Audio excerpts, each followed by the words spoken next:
Hour of 12:45 having arrived, I will call to order the Monday, February 25th meeting of the Greater Minnesota Jobs and Economic Development Finance Division. We at quorum?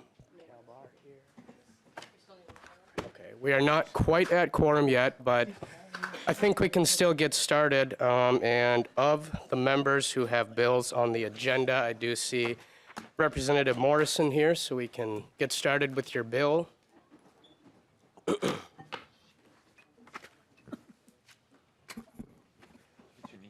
Thank you, Representative Morrison. Like I say, we don't quite have quorum yet, so we can at least get started with your bill. Once we get there, we can then officially move it. So please proceed. Thank you. Thank you, Chair. Like many areas in the state, Spring Park's water and sewer system is aging and badly in need of repairs. Spring Park's location on a narrow band of land between large bays on Lake Minnetonka make maintaining its sewer and water infrastructure all the more important. House File 1076 aims to do just that and requests a $5 million investment for water and sewer infrastructure. I have two testifiers here today. I'd like to invite Dan Tolsma, Spring Park's City Administrator, to testify first. Okay, yep, sounds good.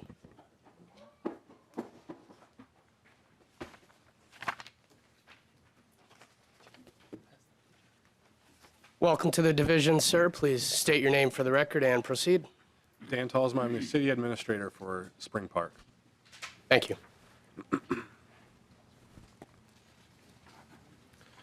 And I have a couple-page memo that I prepared, and I hope everybody has a copy of that. I'd like to just briefly run through that, and I think it would help give everybody some critical background information. So I'll probably just start there if that's okay. That sounds good. And I'm sorry, sir, can you please spell your name just for our committee staff here? Sure, yeah. Tolsma. Okay, thank you. So the City of Spring Park is a small lake community on the western edge of Lake Minnetonka between the cities of Mound and Orono. The city's land area is roughly a third of 1 square mile, although it has a relatively dense population of 1,743 residents. Spring Park consists of approximately 300 single-family households, 7 apartment buildings, and 60 commercial establishments. The city is also heavily reliant on neighboring communities and independent contractors to provide several essential services, including snow plowing, police, and fire service. While the Lake Minnetonka area is known for some of the highest household incomes in the Twin Cities region, Spring Park is distinct in having a median household income of only $48,517, which is significantly lower than both Hennepin County at $71,154 and the state of Minnesota at $65,699. The distinction becomes even more striking when compared to our 4 closest neighboring communities, which have an average median household income of $140,390. Combined with the fact that Spring Park's median resident age is 57 years old, while the state of Minnesota median age is 38, and it becomes evident that Spring Park is not your typical suburb. While nearly every local government across the state is facing similar challenges in terms of keeping up with essential repairs and maintenance, Spring Park is unique, especially among suburban communities, in that we have a significantly older resident base with a considerably lower income level. In 2015, the city asked its engineering firm to conduct a comprehensive asset management study due to an increasing volume of water main breaks, sanitary sewer backups, and street failures. The goal of the study was to determine the age and condition of the city's approximately 1.5 miles of local streets, 2.4 miles of sidewalks, and 5.3 miles of water and sewer lines. The study concluded that the majority of the city's critical infrastructure is well past its expected lifetime. The city's engineer recommended that the city embark on a phased process of completely reconstructing and replacing the vast majority of water and sewer mains, as well as significant sections of the city's streets and sidewalks. Last year, the City Council began implementing the priority projects as recommended by the study, with the authorization of a joint project with Hennepin County to be completed this upcoming summer. This first project will result in several ADA and traffic signal improvements along the city's main corridor, County Road 15. The 2 remaining priority projects identified by the city's engineer include the complete reconstruction of city and county roads along with the replacement of significant portions of underlying water and sewer mains. The combined, the combined project cost of the three priority projects detailed above is $5.1 million, which closely corresponds to the amount requested in Bill 1076. While it may seem like a relatively modest amount for routine infrastructure maintenance, it should be noted that the city's entire annual budget for 2019 is only $2,267,631. The majority of the city's revenue is already coming from property taxes at just over $1 million and charges for water and sewer utilities at $725,000, which would both need to be increased dramatically to finance a traditional bond for the amount needed. Compounding the city's financial challenges is the fact that the city has received no LGA since 2010, which has had a significant impact on the city's overall finances. As recently as 2006, the city was receiving $88,756 annually for LGA. It is the hope of the City of Spring Park that there is an opportunity to partner with our state government in some form or another to help with the daunting task of updating our critical infrastructure without placing an excessive burden on our limited tax base. We realize that the reality of this situation will likely require a creative solution, and we are thankful for the interest Representative Morrison and Senator Osmick have taken in helping us find a way forward. Please accept our gratitude for the opportunity to be heard by this committee. All right, thank you, Mr. Tolsma. Any questions from members? Seeing none, at this time, members, we do have a quorum, so I would like to entertain a motion to approve the minutes from February 20th, 2019. So moved. Thank you, Representative Poppy. Representative Poppy moves for approval of the minutes from February 20th, 2019. Any discussion? Seeing none, yes. Not regarding this. Okay. Seeing no discussion, all in favor say aye. Aye. All opposed, nay. Motion prevails, and the minutes are approved from February 20th. And Representative Morrison, I will go ahead then and officially move your bill, House File 1076, to be re-referred to the Committee on Ways and Means. Is there anybody else from the, oh, Representative Salk. So this is where I have my question. I'm a little late to the, so can you share, if not as short as possible, what kinds of future planning is the city doing relative to creating escrow balances or that sort of thing? Sure, yeah. Mr. Tolsma. So we have actually just passed our first significant increase in our water and utility fees in just about 10 years. And part of that is obviously going in with the expectation that we're going to be doing some projects in the near future that are going to have to be paid for. And so we're hoping to kind of build up our balances in our water and sewer funds to help with that, most likely with the repayment of a bond of some sort. But that's one step that we've taken. I think the other major step that we took on in 2015 was obviously the asset management plan itself.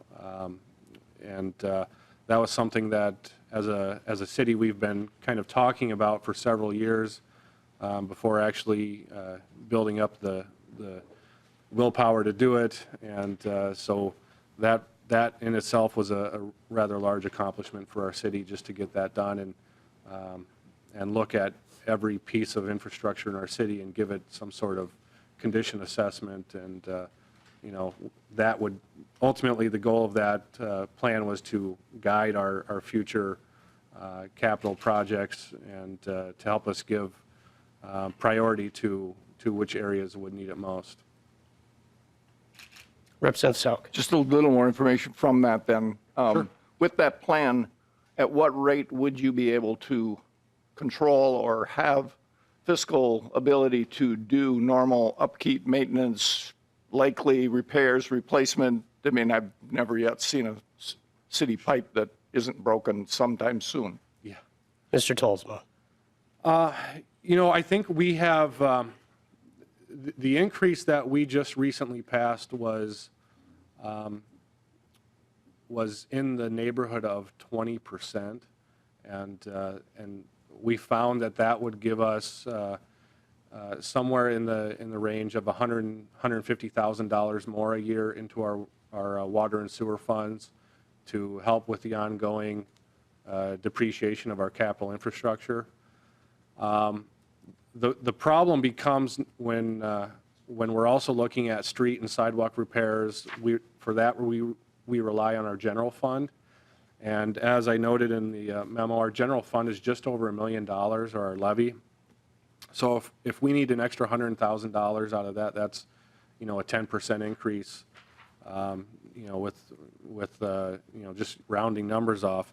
And so, when we've looked at kind of the feasibility aspect and looking at some of the long-term numbers, our concern is really that, we're going to have to probably do a 20% levy increase on top of additional water and sewer increases, just to, if we were to go with a traditional bond route, just for the payback on that bond. Thank you. Any other questions from members?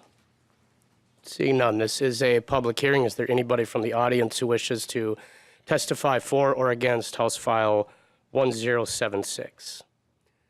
Seeing none, Representative Morrison, any final words? Thank you for the opportunity to hear this bill in front of your committee, and I hope that we'll have the opportunity to be heard at Ways and Means. Mr. Chair, thank you. All right, thank you.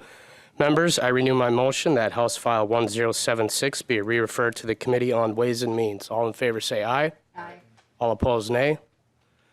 Motion prevails, and the bill is re-referred to Ways and Means. Thank you. Thank you. Thank you, Mr. Chair and committee members. Thank you. All right, next up, Representative Garofalo with House File 322.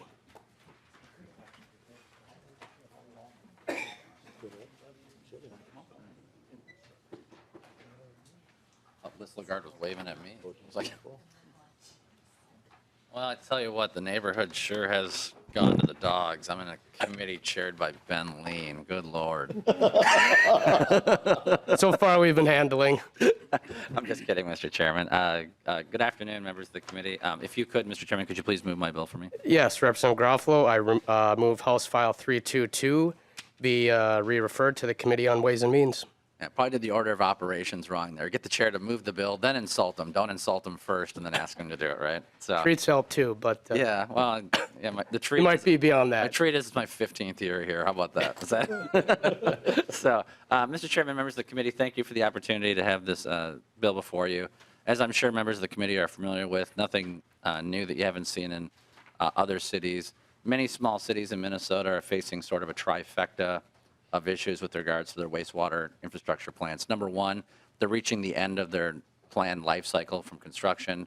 Two, there are new federal and state burdens in the area of water quality that current plants are not meeting, or if they were to be upgraded, have significant costs. Third, and finally, these communities are growing, so they're expanding beyond the capacity of the original intention of these plans. And however, it's not enough to really pay for or have the tax base to pay for these new mandates and new items before you. What you have in front of you is a proposal to help out the city of Randolph. If you don't know, Randolph is actually in the 7-county metro area. It's in southern Dakota County. Just over a 30-minute drive from here. Great community. 5 stars reading, 5 stars math. Happens to be the city where I won my first endorsing convention, so I got a little warm spot in my heart for it. But it's just a great community, but it's in the metro area on the outskirts of the 7-county metro area. So it's kind of a suburb of Cannon Falls, if you were to say. In addition, the Lake Billsby recreational area is there. If you're ever looking for a place to go for a weekend of camping, you don't need to go up north 3 hours. It's, I mean, reservations are it gets booked up pretty quickly, but it's one of those places where you'd be surprised how many people in the Twin Cities area don't even know about it. But if you get a chance, sneak away to Randolph. It's a small town. Like I said, Lake Billsby Lake is right there. It's a really cool, unique area, and if you get a chance, book some reservations there at the campsite and stay there. But the bill before you, again, is to assist with the wastewater infrastructure plants there. They're in a difficult spot right now, and again, Randolph is no more unique than any other community except for the fact that it's in the 7-county metro area. So I have a testifier with me who can elaborate on this, but I'm happy to take, at the conclusion of the presentation, take members' questions and comments. Thank you. Thank you, Representative Garofalo. Sir, please state your name for the record and proceed. My name is Robert Applegren Jr. I'm the mayor of Randolph. Thank you for allowing us to present our views on Bill 322 on behalf of the city of Randolph. I'm going to start out by saying we turned over our sewer inspections to Dakota County back in 2014, and they did a study in 2015 that brought us to the point of we have 181 existing systems, which are 169 residential and 12 non-residential systems. A total of 46 have failed the inspections to this point. They still work, they just don't meet the codes. And there are 41 residential and 5 non-residential, which amounted to 27%. It was indicated that at least another 20% more will be failing in the next few years for a total of 47% or more. We are very close to Chubb Creek, which flows into Lake Billsby. So it's a groundwater deal, and we don't have any sewer system right now, so just each home has their own septic. We have elder residents in the cities, so it would be very nice to get some help for those and everybody else. As of right now, without any help, it's going to be $40,000 to $45,000 per house at this time without any help from the state or anybody else. I guess I don't really have anything else. I make it brief, and hopefully if I have any questions, I'll be happy to answer them if I can. Sounds good. Thank you, Mr. Applegren. Any questions from members? Representative Anderson. Thanks, Mr. Chair. Sounds like we should give the city of Randolph some help, so I fully support the bill, Representative. And I just mentioned have a soft spot for Randolph as well. We passed a tractor rollover bill a couple of years back. You have a great high school, great FFA chapter down there, and they were one of the first in the state to get rollovers on there. They have a bunch of older tractors, so good job down there, and I fully support your bill. Thank you. Any other questions? Representative Poppy. Thank you, Mr. Chair, and I'm just going to jump in on that. They also have a great tractor parade. Yes. So just if you want to spend a part of a day in Randolph, you don't even have to go to the campground, but you can spend part of a day and enjoy that as well. So that was all, Mr. Chair. For those members, Mr. Representative Chairman and Garofalo. Representative Poppy, thanks for noticing that. I'd be curious offline of wondering how you know about the tractor parade. But, well, yeah, but I mean, you're from Austin. I don't know how do you find out about the tractor parade in Randolph? Representative Poppy. Thank you, Mr. Chair. We have a wonderful ag committee. We have a bipartisan ag committee, and so Representative Anderson, when he brought forward the rollover bill, we heard from the FFA chapter, and we learned about their tractor parade and saw some pictures then, and I was able to go the following year. Thank you. Well, Mr. Chairman and Representative Poppy, Garofalo. thanks. Yeah, I don't know if they still do, but they let the kids kind of come out of school. The Yeah. kids sit on the, if there's yard at that time, they'll sit out on the yard and Yeah. watch the tractors go by. Almost everybody in town that's not working sits on their porches or wherever and watches a tractor. It's just a neat affair to the old, to the brand new, to the big, to the small lawn, little lawnmowers even run through. It's just a neat experience. It's just Randolph's a really cool community. I mean, even there's a former Twins player who came from Randolph. Yep. I mean, I don't want to say his name, but I mean, it's so it's a real like town ball, kind of like Meesville in that area is very active. But for any members of the committee who are interested, obviously it's about clean water in individual cities. But I do know that it's a word that's overused, but we do have a crisis with septic systems in our state right now, in failing septic systems, and not everybody can be hooked up onto a centralized wastewater infrastructure plan. I get that. You can't have pipelines going everywhere, but we really do need to figure out a way to help people who are on septic systems, either by, like Randolph's doing, transitioning to more of a wastewater infrastructure system, or to those that are in decentralized or rural areas, getting them help to replace their septic systems. It's just not, I think right now, we'd all be honest that there's a lot of turning our heads the other way and ignoring the problem sort of stuff. These repair systems and replacements are in the area of tens of thousands of dollars that people just simply can't get financing for or can't pay for. But if there's any members of the committee who are interested in that, I have some ideas. But my ideas are less relevant this year than they used to be in the past. So if there's any members of the DFL majority who are interested, I'd be happy to talk with you about some ideas of what we can do to kind of improve these things. Thank you, Representative Garofalo. Anybody from the audience who wishes to testify for or against House File 322? Seeing none, Representative Garofalo, any final words? Well, that'll do it. I'd appreciate members' support as this goes through the process. All right, thank you. Members, I renew my motion that House File 322 be re-referred to the Committee on Ways and Means. All in favor, please say aye. Aye. All opposed, nay. Motion prevails, and the bill is re-referred to the Committee on Ways and Means. Thank you, gentlemen. Thank you, everybody. Thank you, Mr. Chairman, members of the committee. Okay, next up, we have House File 1161, Representative Marquart.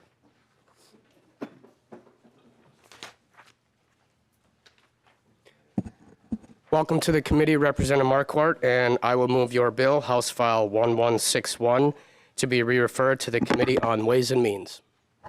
Thank you, Mr. Chair and members of the committee, and thank you for moving the bill. So what this would do, this bill, is provide about $1.3 million from the PFA fund for sewer lines and about $2.3 million for drinking water lines in the city of Mahnomen. Now, the city of Mahnomen is located in west central Minnesota. It has an average median household of about 35,000, which is about 54% below the state's average, has a very low tax base. Mahnomen, for the city of Mahnomen for the whole county provides and services the only nursing home and the only hospital for the entire county and for the entire White Earth Reservation. And so they have, this is aging infrastructure. It's 40 to 60 years old. Just recently during the cold snap, they had 4 main breaks, 3 water, 1 sewer. And on January 30th, the temperature was minus 37 degrees. So, we got down into the 20s here, but it was minus 37 there. And usually they can repair some of these breaks in quick order, but the backhoes and such the diesel was frozen, the hydraulics were frozen, so it's a mess when they have this. So we need to repair this aging infrastructure in the city of Mahnomen. So with me is the mayor of the city, Dwayne Schuveller, and also the city administrator, Mitch Berg, who would like to testify on this bill. Thank you, Representative Marquardt. Gentlemen, welcome to the division. Whoever would like to go first, please state your name for the record and proceed. Honorable Chair, committee members, my name is Dwayne Schuveller. I'm mayor of Mahnomen. We would like to thank you for allowing us to present our $3.2 million water and sewer matching request. The city of Mahnomen is one of the poorest communities in the state of Minnesota with a median household income of $34,688, or that of 54% of the state median. The city of Mahnomen also provides water and sewer services to 2 adjoining townships and a tribal housing development, of which the median household income is $20,000. With an unemployment and underemployment rate approaching 40% and over 26% of families with children living in poverty, the cost of providing city water and sewer can approach 8% of a family's median household income. Recovery of payment is already a challenge given an average of delinquency rate for users is over 22%, which according to a representative from the Minnesota Rural Water Association is nearly 300% higher than the average delinquency rate. Similar to many rural communities, our wastewater and water infrastructure is 50 to 100 years old. This is evident in the number of water and sewer main breaks that have occurred just within the past decade, of which you just heard of the latest. Additional health concerns have materialized, including an MDH study of 82 public water supply systems, which revealed Mahnomen as one of 9 systems with microbes in our water supply system. Additionally, with our aging infrastructure, many of our water mains are lined with asbestos, which need to be replaced. The inability for the city to generate new revenue while maintaining and repairing the city's infrastructure has resulted in a significant drop in the city's net cash position. Our city is located entirely within the boundaries of the White Earth Indian Reservation, and the other factors already mentioned create other challenges. This includes an inability to utilize other revenue streams to fund the city's infrastructure needs, such as the ability to assess properties due to low property valuations. Therefore, the city of Mahnomen is requesting $3.2 million in state bonding dollars to be matched dollar for dollar to repair and replace up to 10,000 linear feet of deficient and undersized water mains, repair and replace or line up to 11,500 linear feet of deficient sewer mains, repair and replace manholes and storm sewer lines, acquire an emergency generator for water treatment plant and our well.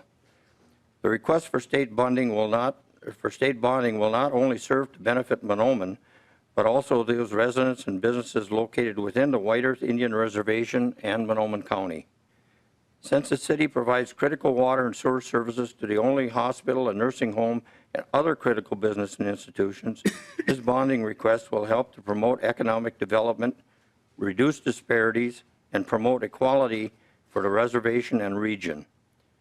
We thank you for your time, Mr. Chair and committee members, and I will refer all questions to our administrator, Mr. Berg. All right, thank you, Mr. Mayor, appreciate it.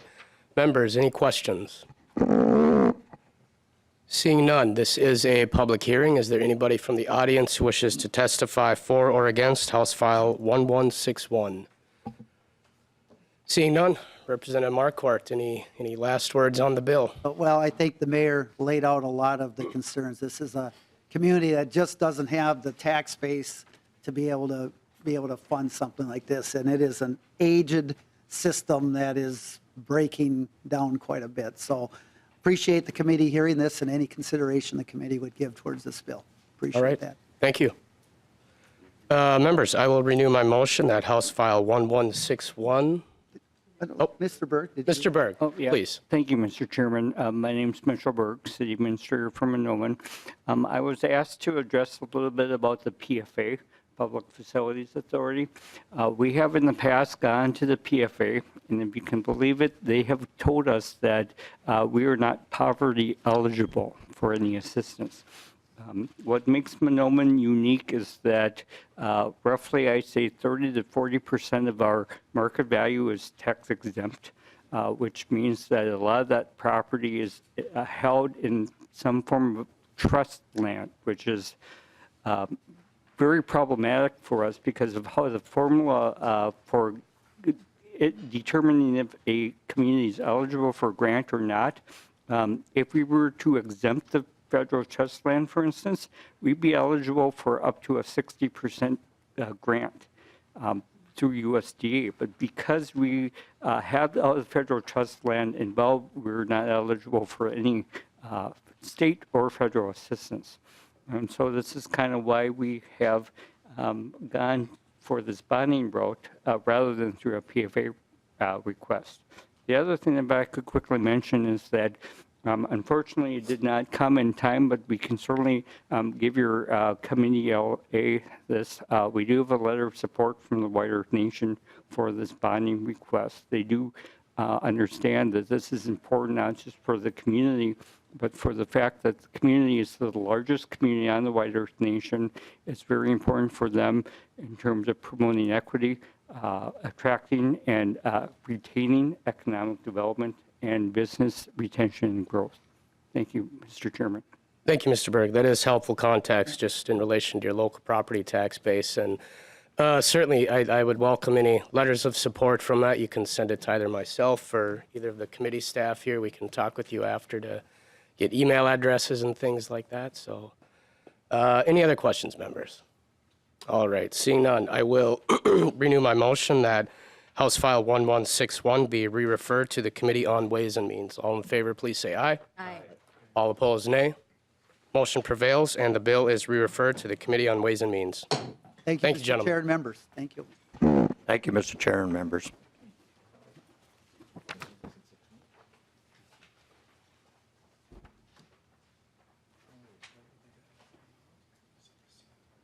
All right, last but certainly not least, Representative Layman with House File 178. And as you're getting situated there with your testifiers, would you like to move your own bill? I would. Okay. Mr. Chair, thank you very much for hearing our bill today. And I would ask that you would move House File 178 on to be referred to the Committee on Ways and Means. Very good, thank you. Well, thank you. I'm so pleased to be here today. I am here with representatives from the city of Deer River. It's a small community that is about 15 miles west of Grand Rapids. If you're familiar with Grand Rapids, Minnesota, about 3.5, 4 hours north of the Twin Cities. So they took a little hike to come down here today. But this is really important to the city of Deer River. They are the gateway to the Chippewa National Forest. And it's a small community, doesn't have a huge tax base, and yet they are home to a hospital and clinic, a vibrant school district, and a growing community. The problem is they can't grow. They are here today looking for $4.5 million to be appropriated to the PFA on their behalf for sanitary sewer, water, and storm sewer improvements. I want to also mention, I'm really pleased that Representative John Purcell is also a co-author on this bill and a big supporter of this project. So today with me, I have City Councilor Chris Reed. I have Mayor Mark Box. Pardon? City Administrator. City Administrator, excuse me. I knew that. And also to answer questions from SEH Engineering, Mike Larson is here. So I'd like to turn it over now to City Councilor Chris Reed. Thank you, Representative Layman. And gentlemen, whoever would like to go first, just state your name for the record and proceed. Thank you, Mr. Chair. My name is Chris Reed, City Council member in Deer River. We're just under 1,000 people. We're the intersection of Highway 2 and Highway 6. We're a small town that has a lot of heart, and we've been doing a lot of things to improve our city. One of the problems we had was high tax rates and a small tax base. Through annexation that we did a few years back, we were able to almost cut in half the tax rate on our citizens and grow our tax base and come up with a nice spot where we can put in an industrial park. But a problem that we have is our infrastructure. Our wastewater ponds are at capacity, are full. We've had to turn down offers from businesses to be annexed into town because we can't handle their cases. And we have developments that want to come into town and use our services that we can't do. Our trouble is, as I said, the ponds are full. They're at capacity. We've done what we can to reduce the I&I in the ponds and to make some room, which has helped, but it's been tough to do. Another issue that we found, though, is that our infrastructure is aged enough. Our water mains are about 60 years old. Many of them are past their useful life. This winter, we also had a water main break, which then showed pipes that our maps say are newer are actually old and lead jointed pipes that need to be replaced.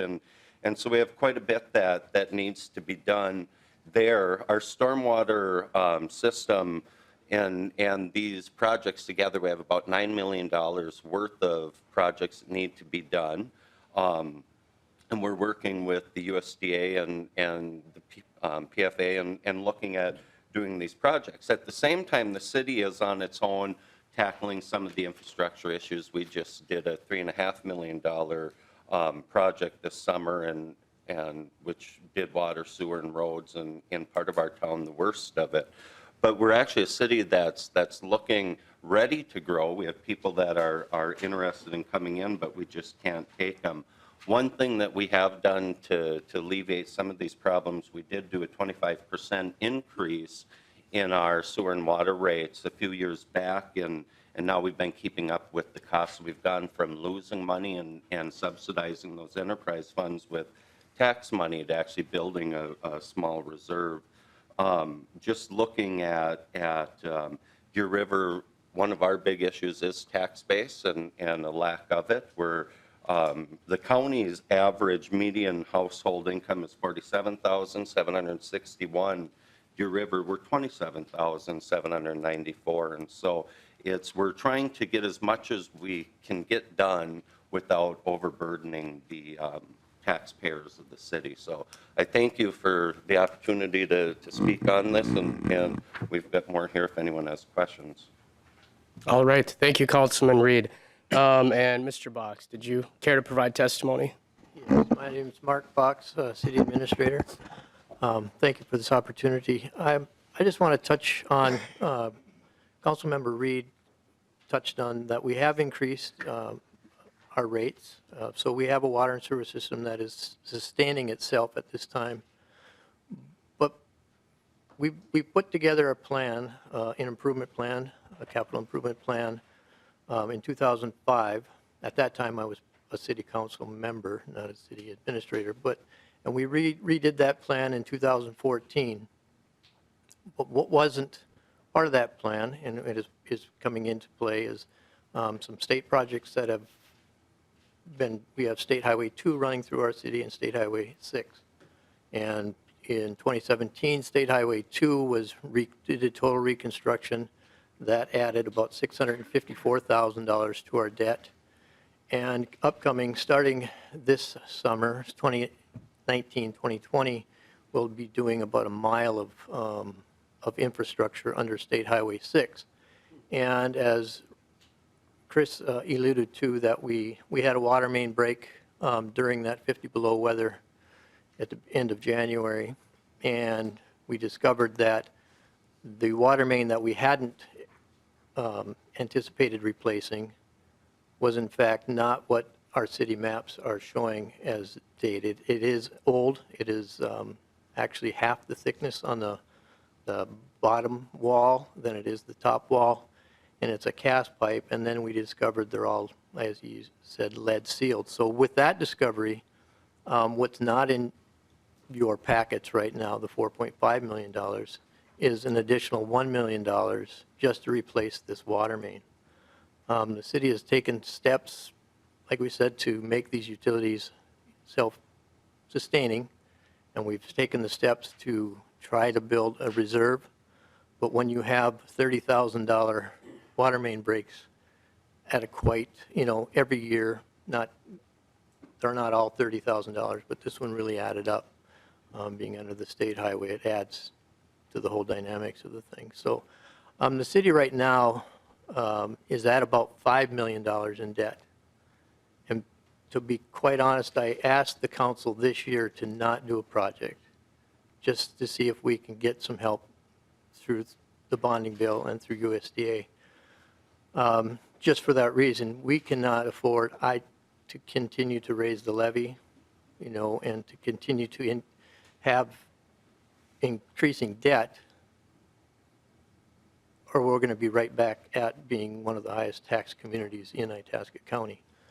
That's not going to happen. They agreed to that, but that's not going to happen because of the way the state has laid out their reconstruction project. We are going to have to move forward with spending about $900,000 this summer on this water main that we just discovered that needs to be replaced. So, and if the city were to do this all on their own, just if we were to move forward, because we got to continue to try to make the improvements. I'm turning away developers that, just this winter, again, I've had one developer come in and asked if we had land to do fourplex and duplex type living.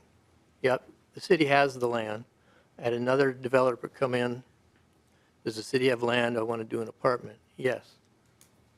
But it's awfully disheartening when I can't say we can add you to our wastewater system because our ponds are at capacity. So it kind of stops the talk. So we have more, we have issues with aging infrastructure, but we have a great issue on economic development. We cannot go out and seek people to come into our city. Just last month, I had a business that wants to relocate to the city of Deer River.